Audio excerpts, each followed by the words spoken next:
In this video, I'm going to show you how to get a Cash App receipt link on your PC or computer. The process is simple and allows you to view or share your Cash App transaction receipts directly from your browser. Later in this video, I'll also show you my favorite service to transfer money internationally for very low fees. First, open your web browser on your computer and go to the official Cash App website. Sign into your Cash App account using your email address or phone number connected to the account.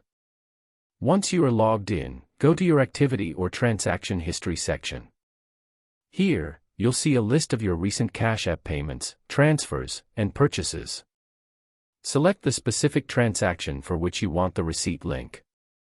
After opening the transaction details, you can copy the page link directly from your browser's address bar if the receipt page is accessible through a unique URL. You can then share that receipt link with others or save it for your records.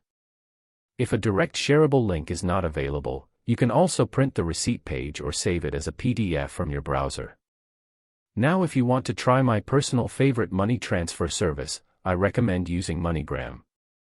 You can send money quickly using your smartphone or at in-person MoneyGram locations spread out all over the US and Canada.